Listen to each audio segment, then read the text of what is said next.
Anyway, dumako na tayo sa Senado, mga boss chief amo, sir. Ngayon, malakas ang sigawan po, no?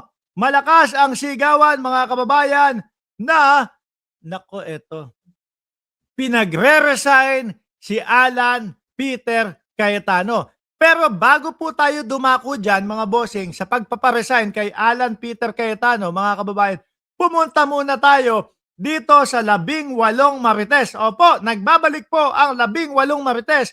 At sila po ay, eto pinapapunta sila, di ba, doon sa doon sa Senate Blue Ribbon Committee. Pero bakit gano'n? Senate Blue Ribbon, invitation to 18 ex-Marines for flood control, probe, revoke. Sabi ng lawyer, mga kababayan. O dito ho, mga bossy. Ako ho, wala akong pakialam. No? Mapapunta sila, maimbita sila, pumunta sila, or hindi sila papuntahin. Bakit po? Pumunta man niyang 18 Marites doon sa Senado, Kimi Barrera at Marge Reza Force at Merly Beled, Juby Sestina. Pumunta man niyang mga 18 Marites na mga yan sa Senado, mga kababayan. Baka pabor pa ho sa atin eh. Baka pabor pa ho doon sa mga sisiraan nila eh. Bakit? Sa dami nila, iba-iba ang mga kwento. Ano po? Tsaka isa pa po, yan, sabi ni Sir Paulo, na kulay berde ang pangalan niyan, ha? Para sa akin, mas maganda yung berde. Bakit? Kasi kamiyembro yan ng ating channel. Ngayon na, mga kababayan, bakit? Unang-una, mayroon tayong mga mapapanood na comedy show. Hindi naman yung parang ratrata na kagaya nung kay Robin Padilla na action. Maiiba naman ho, mga kababayan, magiging comedy naman. Malamang hagalpakan ang mga tawa natin habang mga kinakausap itong 18 Marites na ito kasama si Baligod. Magiging pabor pa po kung sakali na pupunta yung 18 Marites na yan sa Senado dahil iba-iba naman ang sinasabi. Takot nga ho sila eh. Yung iimbestigahan sila tapos isa-isa silang iimbitahan sa loob. Takot sila. Ang gusto nila kasama lagi si Baligod. Bakit po? Kasi sa nakikita naman po natin, interview, mga pa-presscon nila, mga kababayan. Si Baligod lang naman ang nagsasalita eh. Iyon po ay dahil para maiwasan yung iba-ibang kwento nila. Nakita nyo ho, mga bossing?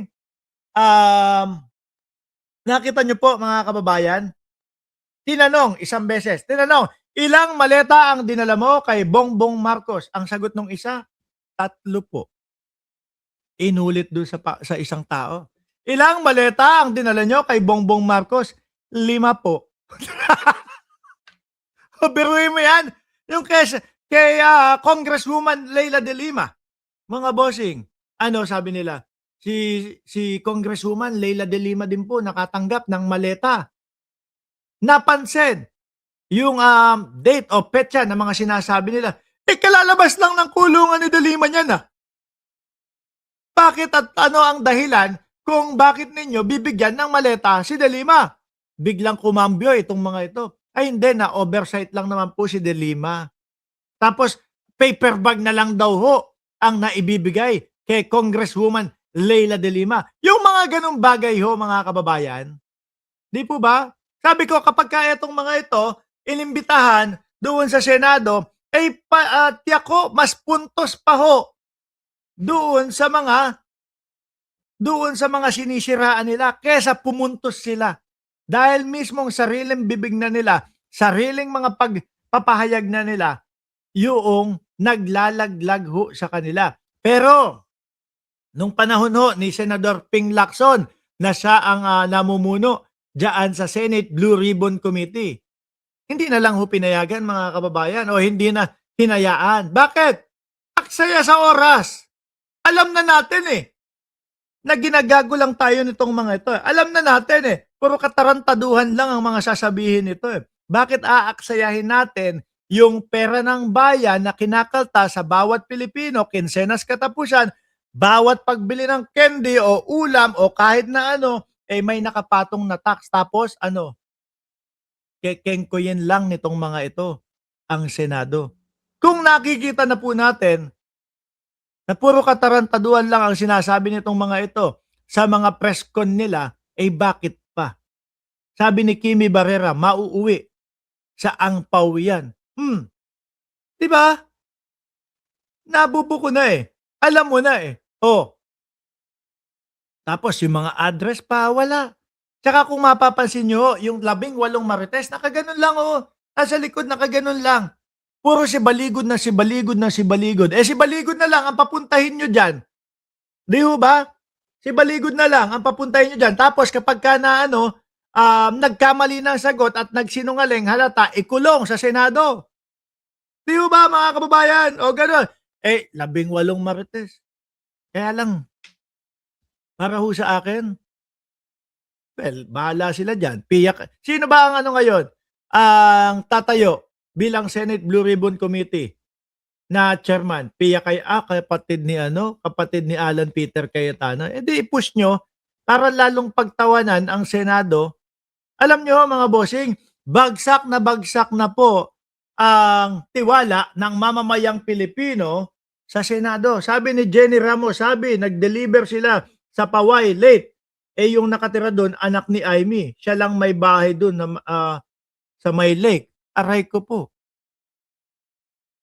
Alam niyo po, bagsak na po ang Senado ngayon. Simula, real quick. Sobrang bilis, Ma'am Neng Gigi. Pagkaupo ni Alan Peter Cayetano sa Senado, sa upuan ng Senate President, ganun agad, bulusok agad. Yung pagbagsak ng tiwala ng mamamayang Pilipino. Bakit? Sakto naman kasi mga boss, itinaon ninyo sa araw na impapasa yung article of impeachment sa Senado. Tapos biglang pagpapalit at biglang kudeta. Tapos ang yabang-yabang pa ni Petra, nasasabihin sa ating lahat, sino ba hindi matutuwa? 12, hindi mo kinausap. Hindi mo niligawan. Pero eto, ihahalal ka bilang Senate President. Ibinuko ni Robin Padilla na siya yung nag-organisa, siya yung umimbita sa mga senador na mga kasama niya para mabuo yung 12 o yung 13. Di ba mga kababayan? Kaya po, masisisi po ba ang mamamayang Pilipino kung talagang bumabagsak at nawawalan ng tiwala sa Senado? So ngayon mga bossing, ang tanging nakikita ko mga kababayan ay yung pagre-resign ni Alan Peter Cayetano at mapalitan kung sakali mga boss chief amo sir, ni Sherwin Gatchalian. Tingin ko, diyan posible mga kababayan na mabalik ang tiwala ng Senado. Lalong-lalo na po doon sa impeachment mga bossing. 'Di ba? Sabi ni Merly Belen, 'di ba? Kaya takot na yan. Kaya po minuminuto live